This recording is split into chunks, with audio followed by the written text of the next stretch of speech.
பஞ்சபூத தலங்கள்ல ஒன்னான திருவண்ணாமலை இப்போ தெலுங்கர்கள் வசமா ஆகிட்டு இருக்கா. பல மாநிலங்கள்ல இருந்து பக்தர்கள் வந்தாலும் குறிப்பா தெலுங்கு பேசுற மக்கள் வந்தா மட்டும் திருவண்ணாமலையில இருக்கிற மக்கள் பயப்படுறதுக்கு காரணம் என்ன? முதல்ல வராங்க, அப்புறம் நிலத்தை வாங்கி போடுறாங்க, அப்புறம் ஆன்மீகம் பக்தர்கள்னு சொல்லிட்டு அதிக அளவுல இங்கே இருந்துடுறாங்க. இங்க எங்களுக்கு எங்க இருக்கு இடம் அப்படின்னு சில மக்கள் கேக்குறாங்க. இத்தனை வருடங்களா இல்லாத இந்த குழப்பம் மக்கள் கிட்ட இப்ப வருவதற்கு காரணம் என்ன? இதெல்லாம் தான் இந்த நிகழ்ச்சியில பேச போறோம். வாங்க நிகழ்ச்சிக்குள்ள போலாம்.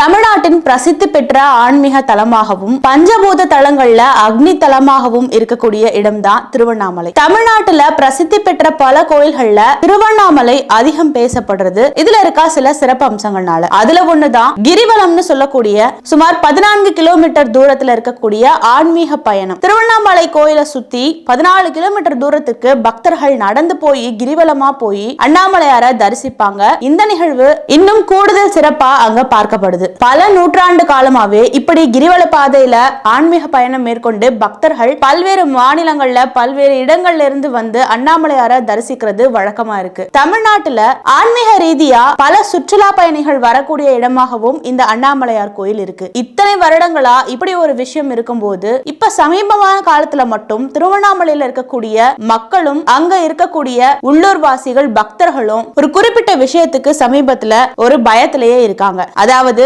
எல்லா மாநிலத்திலிருந்தும் பக்தர்கள்லாம் வராங்க, இருந்தாலும் இங்க தெலுங்கர்களோட ஆதிக்கம் அதிகமா இருக்கு அப்படின்னு அங்க இருக்கக்கூடிய மக்கள் சொல்வது இப்ப அதிகரிச்சிருக்கு. திருவண்ணாமலைக்கு பல மாநிலங்கள்ல இருந்து பல நாடுகள்ல இருந்து கூட பக்தர்கள் வந்தாலும் குறிப்பிட்ட காலத்துக்குள்ள அதிக அளவிலான தெலுங்கர்களோட வருகை தான் இங்க பிரச்சனையா இருக்கு. ஆந்திரா தெலுங்கானா போன்ற மாநிலங்கள்ல இருந்து அதிக பேர் இங்க வராங்க. அதிலும் குறிப்பா ஆந்திராவில இருந்து அதிகப்படியான மக்கள் இங்க படையெடுக்கிறாங்க அப்படின்னு செய்திகளும் வருது. பல மாநிலங்கள்ல இருந்து என்னதான் பக்தர்கள் வந்தாலும் இன்னும் தமிழ்நாட்டுல இருக்கிற திருவண்ணாமலை தமிழ்நாட்டுக்கே சொந்தம் இருக்காது போல, இன்னும் கொஞ்ச நாள் விட்டா இந்த திருவண்ணாமலையும் தெலுங்கர்களுக்கு தான் சொந்தமாயிடும் போல அப்படின்னு மக்கள் சொல்ற அளவுக்கு தெலுங்கர்களோட வருகை மட்டும் அங்க அதிகமா வருவதா அங்க இருக்கக்கூடிய மக்கள் குற்றம் சாட்டுறாங்க. இதுக்கெல்லாம் காரணமா சொல்லப்படுவது என்னன்னா, ஆந்திரா தெலுங்கானா பகுதிகளில் இருக்கக்கூடிய மக்களுக்கு ஆன்மீக பக்தி அதிகம். அங்க இருக்கக்கூடிய ஆன்மீகவாதிகள்லாம் திருவண்ணாமலை கோயிலை பத்தி அதிகமா சொல்றாங்களாம். இன்னும் சொல்ல போனா ஆந்திரா மற்றும் தெலுங்கானாவில் இருக்கக்கூடிய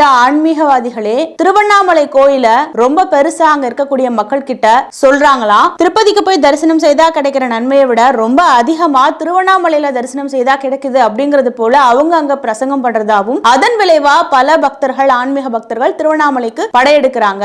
அதனாலவே தெலுங்கர்களோட வருகை ரொம்ப அதிகமா இருக்கு அப்படின்னு சொல்லப்படுது. இப்படி ஒரு தகவல் சொன்னாலும் இன்னொரு பக்கம் தெலுங்கானாவோட வருமானம் எதுவும் ஆந்திரா பக்கம் போயிடக்கூடாது, திருப்பதிக்கு போயிடக்கூடாது அப்படிங்கிற ஒரு காரணத்தினால கூட தெலுங்கானாவிலிருந்து அதிக பயணிகள் அதிக ஆன்மீக பக்தர்களோ சுற்றுலா பயணிகளோ இந்த பக்கம் திருவண்ணாமலைக்கு வராங்க அப்படின்னு சொல்லப்படுது. இன்னொரு பக்கம் ஆந்திராவில இருந்தும் அதிகப்படியான பக்தர்கள் வருகை திருவண்ணாமலையில இருக்கு. ஆந்திராவில முன்னணியில இருக்கக்கூடிய நடிகர்களும் பிரபல தொழிலதிபர்களும் கூட திருப்பதியில வந்து தரிசனம் செய்ததுனால திருப்பதியில அதிகமா எப்படி கூட்டம் வந்ததோ அதே போல திருவண்ணாமலைக்கு பல வகையான தெலுங்கு பேசக்கூடிய மக்கள் இங்க வந்து தரிசனம் செய்யறதுனால இவங்க போய் அங்க சொல்லி இன்னும் நிறைய மக்கள் அங்கிருந்து படையெடுத்து வந்து இங்க தரிசனம் செய்துட்டு போறதாக சொல்றாங்க. இதெல்லாம் தான் திருவண்ணாமலை பகுதிகளில் வசிக்கக்கூடிய பக்தர்களுக்கு ஒரு அச்சமூற்ற ஒரு விஷயமா இருக்கு. காரணம், சில வருடங்களுக்கு முன்பு கூட திருவண்ணாமலை கிரிவல பாதைகள்ல தரிசனம் செய்துட்டு வர மக்கள்ல பெரும்பாலானோர் தமிழ்நாட்டை சேர்ந்த பக்தர்களா தான் இருந்தாங்க.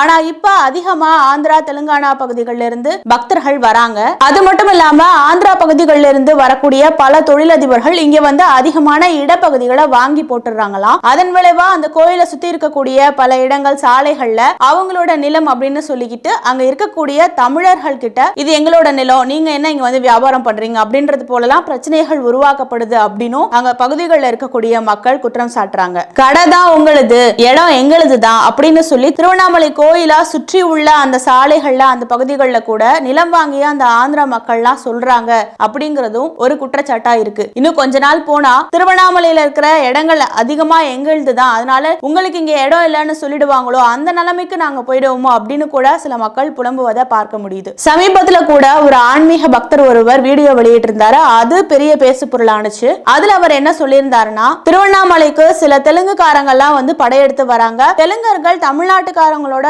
ஒப்பிடும்போது கொஞ்சம் வசதி படைத்தவர்களாக தான் இருக்காங்க. அவங்க அங்கிருந்து வந்து இங்க இருக்கிற நிலப்பரப்புகள் பலது வாங்கி போடும்போது அவங்களுக்கு ஏத்த மாதிரி இங்க இருக்கிற திருவண்ணாமலை தவபூமியை அவங்களுக்கு ஏற்ற மாதிரி ஏன் மாத்தணும் அப்படிங்கறது போல கேள்வி கேட்டு ஒரு வீடியோ வெளியிட்டு இருந்தாரு. அந்த வீடியோ பெரிய பேசு பொருளாகி அதற்கு அவருக்கு வலிமையான சில கண்டனங்களும் வந்துச்சு. அதன் விளைவா இன்னொரு வீடியோல அவரு இது மாதிரி தெலுங்கர்களுக்காக இடத்தை ஏன் மாற்றி கொடுக்கணும்னு தமிழர்களை நான் வந்து கஷ்டப்படுத்துறது மாதிரி சொல்லியிருந்தேன்னா நான் காலில் விழுந்து மன்னிப்பு கேட்டுக்கிறேன் அப்படின்னு சொல்லி காலில் விழுவது போல அந்த சம்பவமும் நடைபெற்றுச்சு. இங்க ஒரு பணக்காரர்கள் வருகிறார்கள். நான் வெளிப்படையாக சொல்கிறேன், தெலுங்கு மக்களோடு ஒப்பிடும் பொழுது தமிழன் வந்துட்டு கொஞ்சம் வசதி குறைந்தவன் தான். தெலுங்கு மனிதன் வந்துட்டு ரொம்ப பெரிய கோடீஸ்வரன் தான். அப்படிப்பட்ட தெலுங்கு மனிதன் படையெடுத்து கொண்டு திருவண்ணாமலைக்கு வருகிறான் என்பதற்காக அவனிடம் இருக்கிற பணத்திற்கு ஆசைப்பட்டு தமிழன் திருவண்ணாமலையவே மாற்றியமைப்பானா? ஏன் மாற்றியமைக்க வேண்டும்? திருவண்ணாமலை தவபூமியை அவனுடைய பணத்தை வாங்குவதற்காக ஏன் மாற்றியமைக்க வேண்டும்? செய்யவே கூடாது தமிழனே. இதை நான் உன்னுடைய முதல் எச்சரிக்கையாக நான் சொல்கிறேன். நான் சொன்னது தமிழக மக்கள் அனைவருக்கும் ரொம்ப பாதிப்பாக இருந்ததனால் அத்தனை பேர் திருப்பாதங்களிலும் இருந்து மன்னிப்பு கேட்டுக் கொள்கிறேன். அந்த அளவுக்கு தெலுங்கர்களோட ஆதிக்கம் ஏதோ ஒரு வகையில இங்க அதிகமா இருக்குன்றது தொடர்ந்து சமூக வலைதளங்கள்ல ஒரு விமர்சன பொருளாவே பேசப்பட்டு வந்துச்சு. திருவண்ணாமலையில எங்க பார்த்தாலும் அந்த கோயில் சன்னதிக்குள்ளேயோ அல்ல கோயிலுக்கு வெளியில இருக்கக்கூடிய இடங்கள்லயோ அறிவிப்பு பலகையா இருந்தாலும் சரி, பேனர்களாக இருந்தாலும் சரி, விளம்பரத்துக்காக இருக்கிறதா இருந்தாலும் சரி, எல்லாமே வந்து தமிழ் ஆங்கிலம் மட்டும்தான் இத்தனை காலமா இருந்துட்டு இருந்தது. ஆனா சமீப காலமா தெலுங்குலையும் பெயர்கள் வந்து அதுல குறிப்பிடப்படுது அப்படின்னு சொல்லி அங்க பகுதிகளில் இருக்கக்கூடிய மக்கள் சொல்றாங்க. பல மாநிலங்கள்ல இருந்து பல மொழி பேசக்கூடிய மக்கள் வந்தாலும் ஆங்கிலம் தமிழுக்கு அப்புறம் தெலுங்கு மட்டும் குறிப்பிட்டு வைக்க வேண்டிய காரணம் என்ன?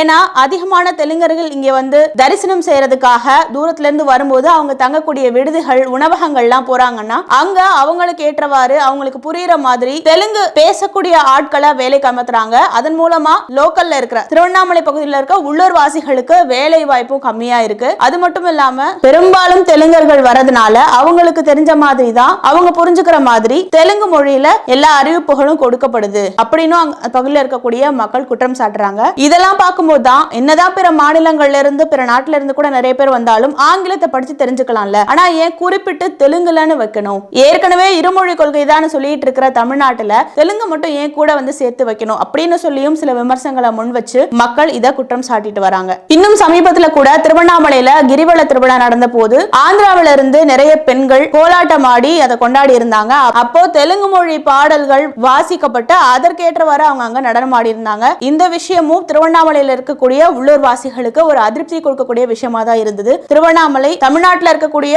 ஒரு ஆன்மீக தலமான திருவண்ணாமலையில தெலுங்கு பாடல் ஒலித்து அவங்க வந்து இதுக்காக இந்த மாதிரி வழிபடுறாங்க.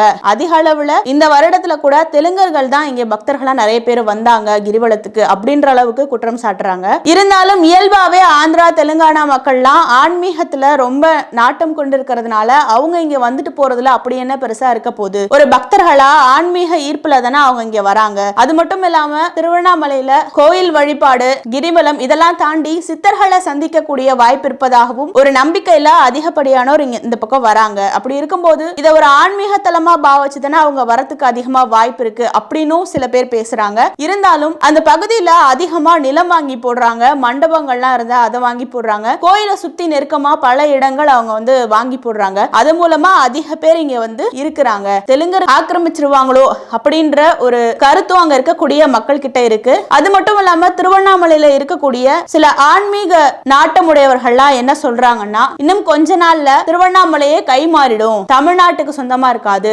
தெலுங்கர்கள் தான் அதை ஆக்கிரமிக்க போறாங்க. இன்னும் கொஞ்ச நாள்ல திருப்பதி தேவஸ்தானம் இங்க வந்து அவங்களோட ஆக்கிரமிப்பை நடத்துறதுக்காக திட்டமிட்டு இருக்காங்க இப்படின்றது போலலாம் பேசி அந்த வீடியோக்கள்லாம் சமூக வலைதளங்கள்ல வைரலானுச்சு.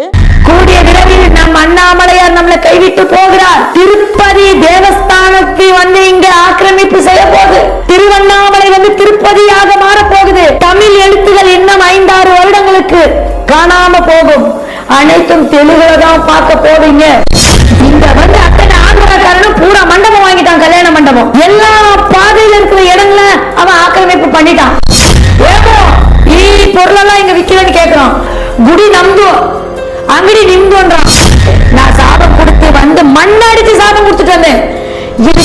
ஆனா இன்னொரு வகையில பார்த்தா அரசின் கட்டுப்பாட்டின் கீழ் இந்து சமய அறநிலையத்துறையின் கட்டுப்பாட்டின் கீழ் இருக்கக்கூடிய திருவண்ணாமலை கோயில திருப்பதி தேவஸ்தானம் வந்து ஆக்கிரமிக்கிறதுக்குன்றதுக்கு வாய்ப்புகள் இல்லைனாலும் மக்கள் கிட்ட இப்படியான ஆழ்ந்த ஒரு அச்சமும் குழப்பமும் நிலவுவதற்கு காரணம் என்னவா இருக்கும் அப்படின்னு அரசு ஆலோசிச்சு பார்த்து அதுல இருக்கக்கூடிய பிரச்சனைகளை சரி செய்ய வேண்டிய ஒரு நிலையில இருக்கு. பல மொழி பேசுறவங்க அங்க வந்துட்டு போறதாக இருந்தாலும் குறிப்பா தெலுங்குல மட்டும் ஏன் அதிகமா அறிவிப்பு பலகை வைக்கணும், அதற்கான தேவை என்ன இருக்கு இப்படிங்கிறது போல கேள்விகள் தான். இதனாலதான் ஒரு விதமான அச்சமும் அங்க இருக்கக்கூடிய மக்களுக்கு வருது. அது மட்டும் இல்லாம அதிகமா இங்க வந்து நிலம் வாங்கி போட்டுறாங்க, அதனால இங்க அவங்க ஆக்கிரமிப்புகள் நிறைய பண்ண ஆரம்பிக்கிறாங்க அப்படின்னு சொல்லும் போது அப்ப இந்த நிலம் வாங்குறதுக்குரிய சில கட்டுப்பாடுகளை அரசு தரப்புல இருந்து விதிச்சா நல்லா இருக்கும் அப்படிங்கறதும் மக்களுடைய கருத்தா இருக்கு. பல சுற்றுலா பயணிகள் பல ஆன்மீக பக்தர்கள் வெளி மாநிலங்கள்ல வெளிநாடுகள்ல இருந்து வந்தாலும் அதை ஒரு பிரபலமான ஆன்மீக தலமாகவோ அல்லது ஒரு வியாபார நோக்கோடவோ பல பயன்கள் இருந்தாலும் அங்க இருக்கக்கூடிய உள்ளூர் வாசிகளுக்கு ஒருவித அச்சத்தை ஏற்படுத்தக்கூடிய அளவுக்கு தெலுங்கர்களோட வருகை அதிகமா இருக்கு அப்படின்னா அரசு இதை முன்னெடுத்து பார்த்து சரியான விளக்கத்தை மக்களுக்கு கொடுத்து புரிய வைக்கணும். இன்னொரு புறம் இங்க இருக்கக்கூடிய அந்த தமிழர்களோட ஒரு ஆன்மீக தலமா இத்தனை வருஷங்களா தென்பட்ட அந்த திருவண்ணாமலை இப்ப தெலுங்கர்களோட தலமா மாறிடுமோன்னு பயத்தை ஏற்படுத்துற அளவுக்கு ஒரு நிலை வர காரணம் என்னவா இருக்கும், அதன் பின் இருக்கக்கூடிய அழுத்தங்கள் எதுவும் இருக்கா, இது போன்ற விஷயங்களும் மக்களுக்கு அந்த அச்சத்தை போக்க வேண்டியதும் அரசோட கடமையா தான் இருக்கு. தமிழக அரசு இந்த விஷயத்துல என்ன நடவடிக்கை எடுக்கும் அப்படிங்கறத பொறுத்திருந்து தான் பார்க்கணும். மக்களுக்கு அது மேல இருக்கிற அந்த அச்சத்தை அந்த குழப்பத்தை போக்குறதுக்கான நடவடிக்கைகள்ல அரசு இறங்கி இதற்கான உரிய விளக்கத்தை கொடுத்தா நல்லா இருக்கும் அப்படிங்கிறது தான் பலரோட கருத்தா இருக்கு.